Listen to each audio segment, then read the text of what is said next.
Welcome, deep divers. Let's try to picture this for a moment. Imagine the sheer complexity, the real intricate challenge of repairing someone's face after something, well, devastating. A serious accident, maybe, or surgery to remove a large tumor. Yeah. And we're not just talking about, patching things up. No, not right. It's about meticulously rebuilding, restoring not just how someone looks, but their ability to talk, to eat, to show emotion. It really is this blend of art and science. Truly, yes. High-stakes stuff. So today, we're taking a deep dive into something called local and regional flaps. These are absolutely fundamental techniques in modern reconstructive surgery. They've basically revolutionized how surgeons tackle these incredibly difficult repairs. Hmm. We'll explore how surgeons can essentially borrow living tissue from one spot to rebuild another. And importantly, why these flap techniques often give such, well, frankly, superior results. Our mission, then, is to unpack the principles behind these amazing procedures, get a handle on the different types of flaps surgeons have in their toolkit, and just appreciate the incredible planning and skill it takes to restore form, function, and aesthetics. Get ready for some fascinating insights, I think. Absolutely. And it's interesting because, like you said, it goes way beyond just simple closure. Yes. Reconstructing facial defects. Yeah. Yeah, it's incredibly challenging, but also incredibly rewarding when it goes well. Right. Often these defects come from major trauma, or quite commonly after cancer surgery, where a significant amount of tissue had to be removed. And while sure you have options like just stitching the edges together, primary closure, or using a skin graft, flaps are a whole different level of sophistication. Okay, so skin grafts are one thing, but you're really highlighting flaps. What's the core difference? Why are they such a game changer? The crucial difference, and this is key, is the blood supply. Unlike a skin graft, which is basically a piece of skin cut free and needs to grow a new blood supply where it's placed, a flap is moved while still attached to its original blood vessels. It brings its own plumbing, its own lifeline with it. Gotcha. So it arrives nourished, ready to go, almost. Exactly. That's fundamental for its survival, especially if the area receiving it is compromised, maybe from radiation or poor circulation. That makes a huge amount of sense. So where does this vital blood supply actually come from within the flap? How does that keep it alive? Well, it's typically nourished by this rich network of tiny vessels, the dermal and subdermal plexuses, just under the skin surface, or sometimes, for thicker flaps, by larger, more dominant arteries deeper down, often fed by what we call perforating arteries coming up through muscle. Okay. And this constant blood flow is the secret sauce. Interestingly, flap survival isn't really about its length compared to its width, which is kind of intuitive but wrong. Oh. Yeah, it's much more about the perfusion pressure, how strongly the blood is pushed in, and just how good the vascularity is right at the base where it's still attached. That's a key insight. So planning where you take the flap from is maybe even more critical than just the size. Absolutely. And because they have this robust blood supply, local flaps, meaning flaps taken from right next to the defect, offer huge advantages. Like what? Well, the biggest one is tissue match. The skin usually looks and feels very similar to what was lost. Same color, same texture, maybe even hair growth if needed.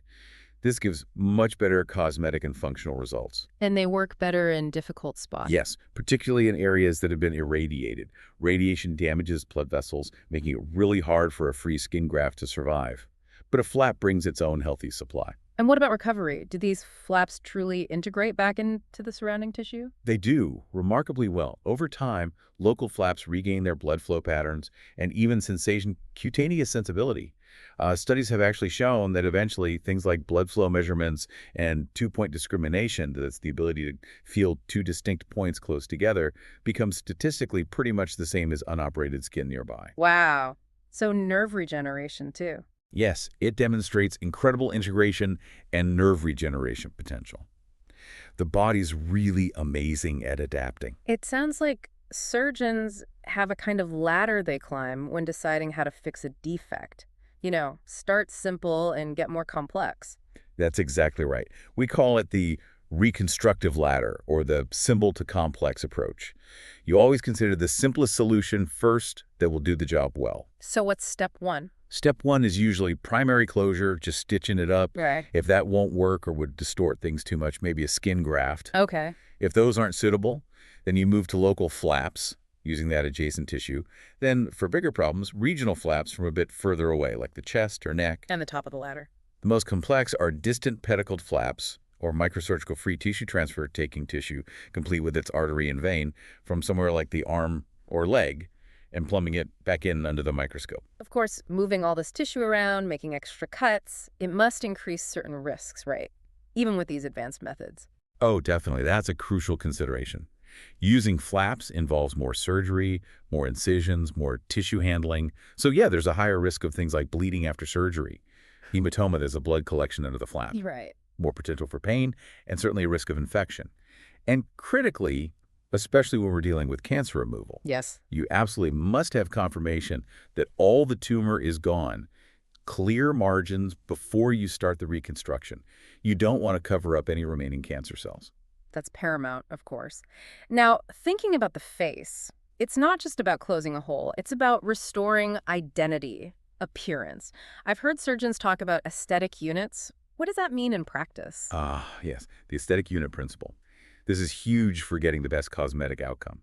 The face isn't just one flat surface. It's naturally divided into distinct regions or units, like the forehead is one unit, the nose is another, each cheek, the chin, the upper lip, the lower lip. It's like zones. Exactly. Zones with natural borders or transitions between them.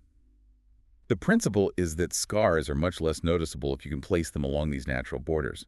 Our eyes kind of expect a line or a shadow there anyway. So you hide the seam, basically. Precisely. So often, even for a fairly large defect that crosses one of these borders, you might get a better final look by using multiple smaller flaps to resurface each affected subunit individually, placing the joins at those borders, rather than one big flap stretched across everything. Like tailored clothing versus a sack. That's a great analogy. It respects the natural contours and junctions of the face. So understanding the tissue, the aesthetics, the next step is actually designing the flap.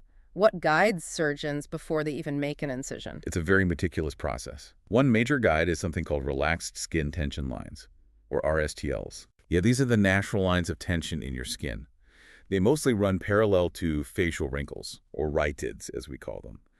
If you can orient your incisions and suture lines along these RSTLs, the resulting scar tends to heal much better and be far less visible. So the body gives you a roadmap for the best place to cut. That's clever. Nature's guide, essentially. It makes a big difference to the final cosmetic result. Can you walk us through the thought process? How do you design one specific flap? Sure. First, you analyze the defect in detail. Yes. Its size, shape, depth, exact location, but also the quality of the missing tissue color, texture, thickness. Okay.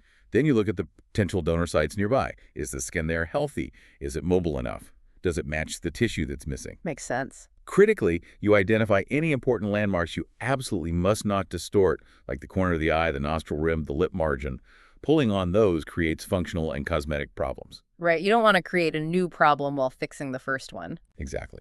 So you mentally rehearse where the suture lines will fall, trying to hide them in natural creases or those RSTLs. And this is crucial. You have to plan for closing this secondary defect. That's where you took the flap from. Yes. You need to be sure you can close that hole easily without causing tightness or distortion elsewhere.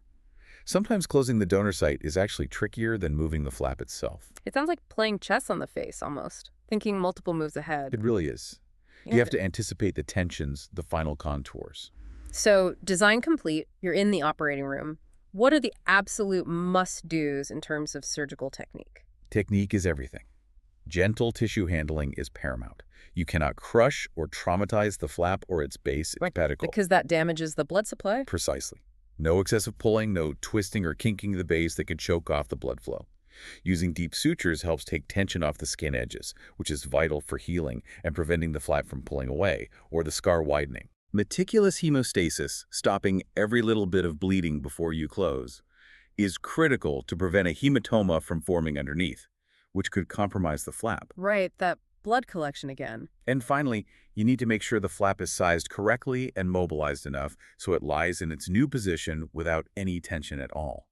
Tension is the enemy of flap survival and good scarring. It's clear these flaps aren't a one-size-fits-all solution. They seem incredibly diverse. Before we get into specific types, how do surgeons even categorize them all? What's the naming system, the nomenclature? That's a good point. There are several ways to classify flaps, and it helps surgeons communicate clearly and choose the right tool for the job. We classify them by their blood supply, their location relative to the defect, their shape or configuration, what tissues they contain like skin, muscle, bone, and probably most commonly, by how they are moved. Okay, like how they get from A to B. Exactly. This framework isn't just jargon. It's essential for matching the right technique to the patient's specific problem. Can you break down those classifications a bit? Blood supply, location. Sure. So by blood supply, you've got random pattern flaps. These are common on the face, relying on that general network of small vessels in the skin. Very versatile, but maybe less robust for very large areas. Okay. Then axial pattern flaps, which are designed specifically over a known named artery and vein running just beneath the skin. They have much more reliable blood supply. More predictable. Yes. Then pedicle flaps, often involving muscle, carry a large named artery supplying the overlying tissue through those perforators we mentioned. And finally, the most complex, free tissue transfer, or free flaps. Oh, the microsurgery one. That's the one. You completely detach the tissue with its artery and vein from, say, the forearm, and then you replumb those tiny vessels into recipient vessels in the neck or face under a microscope. Wow. And by location. Simpler. Local means the flap tissue comes from right next door to the defect. Regional means it comes from the same general area of the body, but not immediately adjacent, like using chest skin for a neck defect. And distant means it comes from a completely different part of the body, often as a free flap. That framework really clarifies the strategic thinking involved. Let's dive into some specific types now, maybe starting with those local flaps. Sounds good. A very common one is the advancement flap. Think of it like pulling a drawer straight out or sliding a rug across the floor. Okay, linear movement. Exactly. You basically make parallel cuts next to the defect, undermine the skin flap, and just slide it directly forward or sideways into the hole. Ideal when there's some skin laxity nearby, like on the forehead or cheek, and you can hide the incision lines in a wrinkle. Very elegant when it works. Simple and direct. What if you need to rotate the tissue in? Then you're probably looking at a rotation flap. Imagine a triangular defect. You design a curved flap next to it, like a comma shape, that then pivots around its base to fill the triangle. So it swings into place? It swings in. These are great for scalp defects, for example, although the scalp doesn't stretch much, so you often need large flaps and sometimes have to score the glia, that tough layer underneath, to get enough movement. And what about flaps that seem to jump over healthy skin? You're thinking of interpolation flaps. These are clever. The flap is raised on its pedicle, its base, but that base has to pass over or under a bridge of intact skin to reach the defect. Like building a temporary bridge. Kind of. The classic example is the forehead flap, often called the median or paramedian forehead flap. This is the absolute workhorse for reconstructing large defects of the nose. Why is it so good for the nose? Several reasons. The forehead skin is an excellent match for nasal skin in color and texture. The blood supply, based on the supratrochlear artery, is incredibly reliable, and there's usually plenty of tissue available on the forehead. So you bring a strip down from the forehead. Exactly. You bring this tongue of tissue down, attach near the eyebrow, drape it over the cheek temporarily, and use it to rebuild the nose. The downside is you usually need a second small surgery about 3 weeks later to divide that bridge or pedicle once the flap has healed in its new home. But worth it for complex nasal reconstruction? Often, yes. It provides fantastic results for really challenging defects. What about other areas, say the lips? That seems incredibly critical for function and appearance. Absolutely. For lip defects, especially involving the border, the lip switch flap, or Abbey flap, is ingenious. Lip switch. Yeah, you take a full thickness wedge, skin, muscle, mucosa from one lip, usually the lower lip where there's often a bit more tissue. Okay. Rotate it 180 degrees on a narrow pedicle containing the labial artery, and inset it into a defect in the other lip, usually the upper. It allows you to reconstruct up to about 1/3 of the lip immediately, restoring the muscle ring, the vermilion border. It's quite amazing. Restoring the actual anatomy right away. Yes, which is key for function speaking, eating, maintaining oral competence. These local solutions are incredible, but you mentioned sometimes the defect is just too big. That's when you reach for regional flaps. Exactly. When you're facing really large defects of the face, head, or neck, local tissue just isn't enough. So you look regionally to the neck, the chest, the shoulder area. What's the trade-off there? The big advantage is you get a lot more tissue. You can reconstruct large areas, even replace missing bone sometimes if it's a composite flap. The downsides can be, well, the tissue match might not be as good in terms of color or texture. The flap might be bulky. And taking that much tissue can leave a more significant issue at the donor site. Makes sense. What are some of the main regional flaps used, maybe for something like rebuilding a jaw? For mandible or jawbone reconstruction, the pectoralis major myocutaneous flap is a true powerhouse, a real workhorse. Pectoralis Um, from the chest. Yes, the main chest muscle with its overlying skin. It's based on a very reliable blood supply, the thoracoacromial artery, and sometimes the internal mammary artery perforators too. It can swing up on its muscle pentacle, rotate almost 180 degrees, and bring a large amount of skin and robust muscle to fill massive defects in the lower face, jaw, or neck. That sounds substantial. Any others frequently used? Another important one, particularly historically but still used, is the temporalis muscle flap. From the temple. Exactly. The fan-shaped muscle in your temple area. It can be swung down, usually just as muscle, to fill defects inside the mouth, the orbit, or the midface. It has a great dual blood supply from the temporal arteries. The main downside can be a slight cosmetic hollowing in the temple area where the muscle was taken. So, regional flaps offer bulk for bigger jobs. But what about the truly massive defects? Is there an ultimate flap for extreme situations? For the very largest head neck defects where maybe other options have failed or aren't suitable, surgeons might consider the latissimus dorsi myocutaneous flap. Latissimus from the back. Yes, the large flat muscle on the side of the back. It provides a huge paddle of skin and muscle based on the thoracodorsal artery.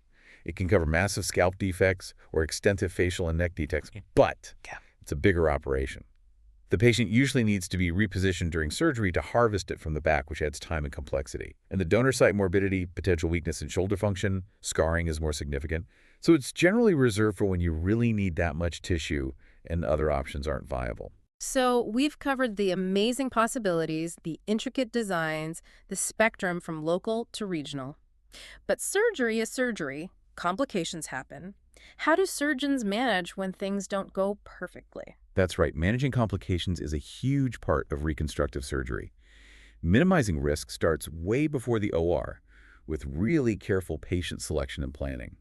Identifying risk factors is key. What kinds of things put a flap at higher risk? Well, patient factors play a big role. Things like smoking. That's a major one. Why smoking specifically? Smoking causes blood vessels to constrict vasoconstriction and reduces the oxygen carrying capacity of the blood hypoxemia. Both are terrible for flap survival. We strongly advise patients to quit well before and after surgery. Other factors include diabetes, high blood pressure, previous radiation to the area which damages microvasculature, and even existing scars that might compromise blood flow. Okay, so patient health is critical.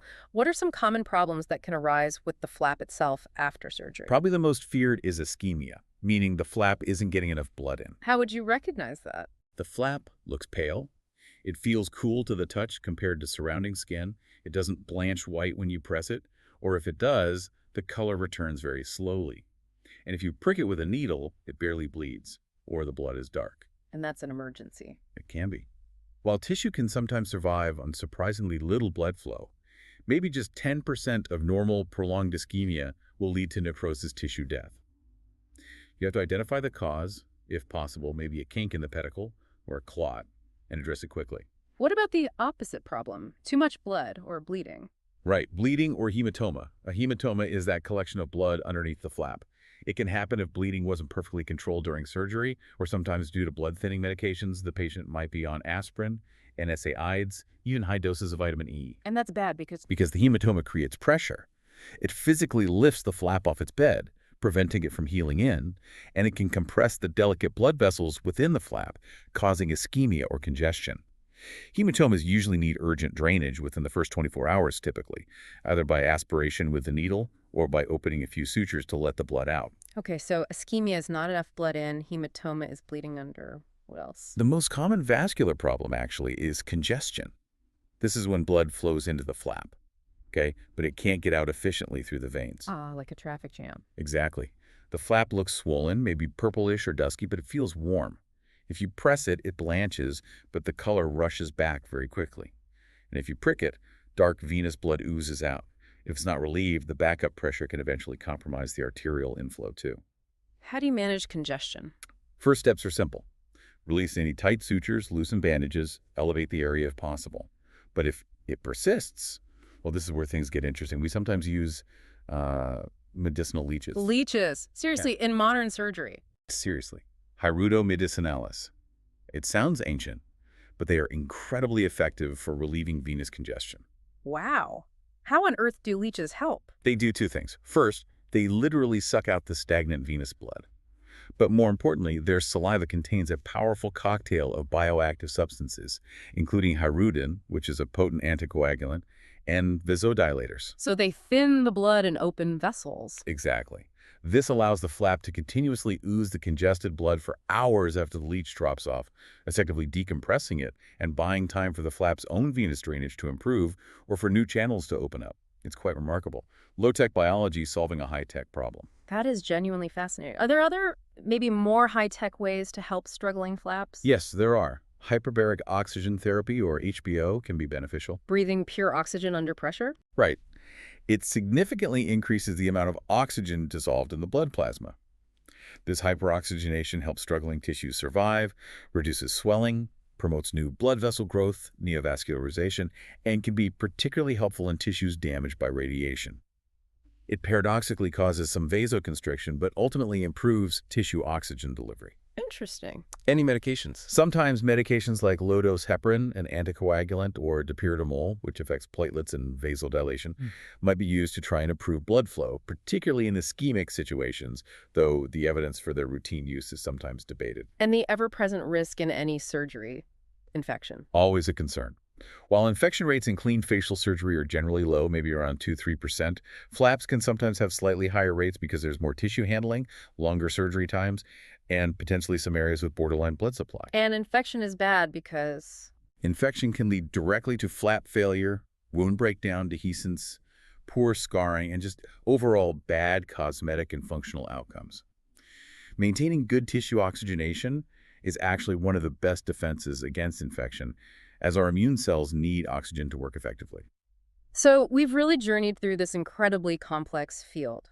From the basic principles of why flaps work, through the meticulous design, the different types for different jobs, and even how to handle things when they go wrong, it's truly a testament to surgical ingenuity. It really is. And connecting it all back, the ultimate goal always is to restore not just the structure, but the person. To give back form, function, aesthetics, to provide solutions that allow people to, regain their confidence, their ability to interact, their quality of life after something really challenging. It's about solutions that are both incredibly practical and deeply personal. Precisely. So as you, our listeners, reflect on this deep dive, maybe consider this. How does this ever-deepening understanding of our own body's plumbing, its vascularity, and the amazing properties of our tissues, how does that keep pushing the boundaries of what we thought was possible in healing? It makes you wonder, what other frontiers could we open up by applying these same ideas, leveraging the body's own incredible built-in resources in new ways? The potential feels, well, pretty inspiring.